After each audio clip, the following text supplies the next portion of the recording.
There's no one I know who's as brilliant and capable of understanding what's going on in Israel than Mosab Hassan Youssef. He's the son of the founder of Hamas.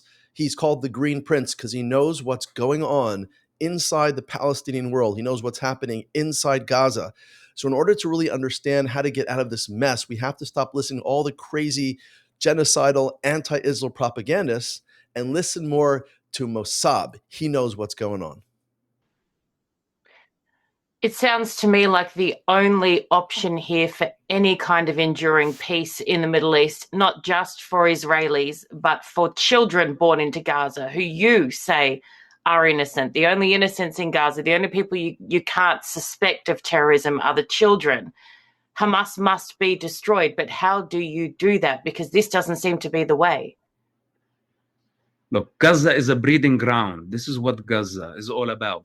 The UNRWA, funded by Arab oil money for almost 50 years and more, they kept the refugee status. This refugee status created the reality of Gaza. The reality of Gaza is one of the most brutal realities in the world. Poverty, despair. It's the breeding ground for all extreme movements or groups funded by Iran or funded even by Russia, funded by China. Anybody can just jump on the wave of human tragedy. Take, for example, when Gazans were allowed at some point to come to our town, which I'm from the West Bank, it's about 100 miles away. I never been to Gaza prior to the October 7 war. But when the Gazans came to our town, which is a Christian town, within weeks, we start hearing for the first time in our town rape stories, violence, looting, all type of chaos. The people of Ramallah, the people of the West Bank simply said, we don't want Gazans coming here at all. And we kicked them out. And the Palestinian Authority did not allow Gazans to come. What I saw on October 7 was not just a surprise for me. I know the nature when people live in despair like this, and this is not Israel's fault.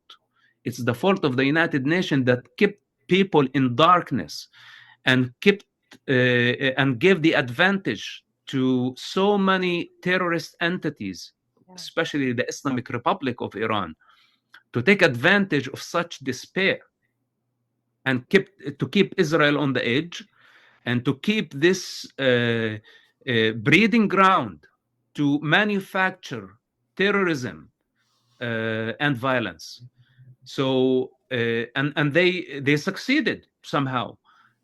And now everybody, including the United Nations, blame Israel instead of saying it was our fault to keep the UNRWA and keeping the refugee status for 5 generations, where we created a situation where 20 people are sleeping in the same room with no hope, drowning in despair and poverty, while the Hamas leaders in Doha became billionaires, and the Palestinian Authority leaders also became billionaires, taking advantage and exploiting the tragedy of Gaza. And today we are in the same position, where the rich will get richer and the poor will get poorer, and everybody would expect that peace is going to happen on its own.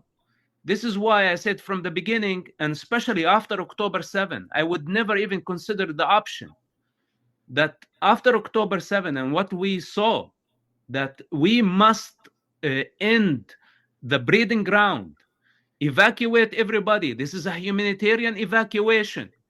Then after that, burn the nest. This is the correct strategy. President Trump understands this. And this is why from the beginning, when he came to office, he said that I want to relocate the entire population of Gaza. It's not because he wanted to take revenge from the Gazans, because he wanted to end the breeding ground. Now, things got complicated as he advanced in his government and in his presidency, because the world is not as simple as that. And now the Arab oil money is trying to basically influence the American foreign policy. And this is their financial jihad. This is what they've been demonstrating.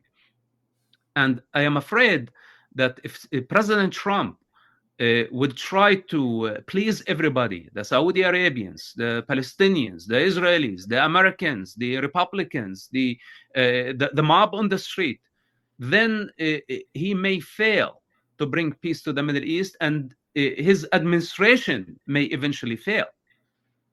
So this is very, very dangerous gamble.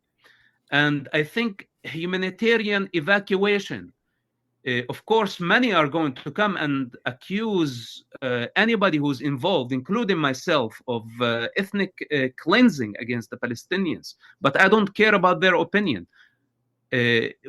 We cannot allow this situation to go for eternity. Enough is enough.